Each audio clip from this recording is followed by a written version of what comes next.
میرا نام وقاص ہے اور جو کہانی میں آپ سے شیئر کر رہا ہوں وہ میرے اور میرے 3 دوستوں کے ساتھ پیش آئی۔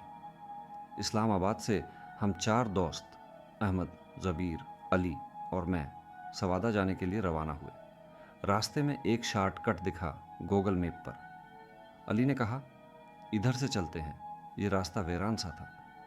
ہم ایک پرانے گاؤں میں پہنچے، سنسان خاموش جیسے کوئی نہ رہتا ہو۔ ایک بوڑھی عورت دروازے سے نکلی، کہنے لگی تمہیں یہاں نہیں آنا چاہیے تھا۔ ہم نے ایک کھنڈر نما گھر میں رات گزارنے کا فیصلہ کیا۔ دروازہ زوردار دھماکے سے بند ہوا، کھڑکی کے باہر سائے، کندھے پر ہاتھ، کوئی جواب نہ آیا۔ ہم دروازہ کھولنے لگے مگر وہ کھلا نہیں۔ سرگوشیاں سنائی دیں، تم یہاں زندہ نہیں رہ سکتے۔ باہر دیکھا تو لوگ جھکے کھڑے تھے، چیخ کی آواز، سائے ہماری طرف بڑھے۔ میں اور وقاص کھڑکی سے کودے، زبیر ہماری طرف بڑھے اور علی دروازہ توڑ کر نکلے۔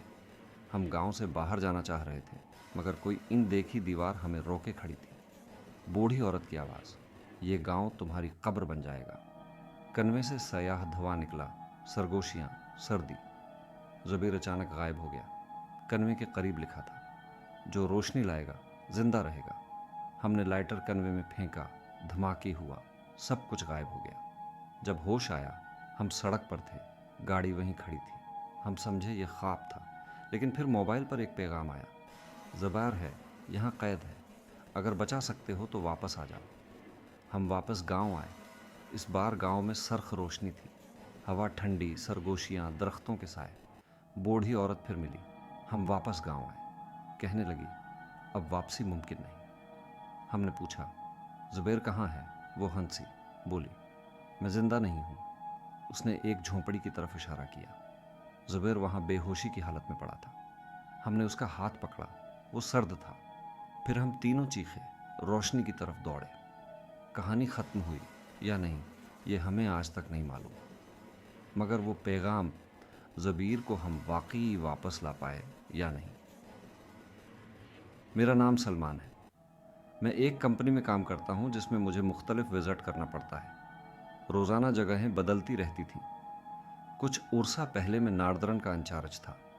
پاکستان کے علاقے، اس لیے مجھے کبھی گلگت بلتستان، کبھی کوہستان، کبھی شانگلہ جانا پڑتا تھا اور کبھی چترال۔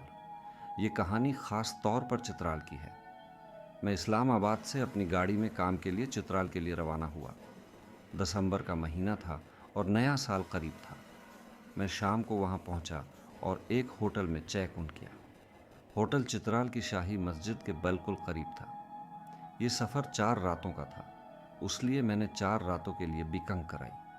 چونکہ دسمبر کا مہینہ تھا اور چترال میں اس وقت سیاح نہیں آتے، میں ہوٹل میں آنے والا پہلا مہمان تھا۔ میں نے چیک ان کیا اور کھانے پینے کے لیے چترال کے بازار گیا۔ ہلکی ہلکی بارش ہو رہی تھی اور برف باری کے بھی امکانات تھے۔ واپس آ کر ہوٹل کے مینیجر سے بات چیت کی اور کمرے میں آ گیا۔ ہوٹل کی عمارت کی ساخت کچھ اس طرح تھی کہ گراؤنڈ فلور سڑک کے ساتھ تھا، جبکہ باقی کمرے نیچے منزلوں پر تھے۔ سب سے نچلی منزل ایک بڑے گراؤنڈ اور سنگ ایریا پر تھی۔ 2 گھنٹے بعد مجھے اپنے ساتھ والے کمرے سے آوازیں سنائی دیں، جیسے کچھ اور لوگ آئے تھے۔ 3-4 لڑکوں کی آوازیں تھیں۔ میں نے سوچا چلو اچھا ہے، میں اس ہوٹل میں اکیلا نہیں ہوں۔ میں کبھی ٹی وی دیکھتا، کبھی ہیٹر کی گرمی بڑھاتا، کبھی لیپ ٹاپ پر کام کرتا، کبھی موبائل استعمال کرتا۔ رات 11 بجے پنکھا زور سے ہلنے لگا، میز پر پڑے شیشے ہلنے لگے اور کرسی زور سے ہل گئی۔ میں فوراً سمجھ گیا کہ یہ زلزلہ تھا۔ میں کمرے سے ہٹ گیا، باہر نکلا، مگر غلطی سے ایک منزل نیچے چلا گیا، پھر ایک اور منزل نیچے۔ مکمل اندھیرا تھا۔ میں نے کچھ فاصلے پر سفید کپڑوں اور شال میں ایک شخص کو دیکھا جو دیوار کو دیکھ رہا تھا۔ میں نے کہا زلزلہ، اوپر چلے۔ وہ دھیمی آواز میں بولا ہاں میں بھی آ رہا ہوں۔ میں اوپر آیا، ہوٹل کی لابی اور سڑک تک پہنچا، منیجر اور گارڈ سے بات کی اور پھر واپس کمرے میں آیا۔ تھوڑی دیر بعد دروازے پر دستک ہوئی۔ ایک لڑکا کھڑا تھا، اس نے لائٹر مانگا۔ میں نے ماچس دی، اس نے شکریہ ادا کیا اور چلا گیا۔ اس رات میں ٹھیک سے سو نہ سکا۔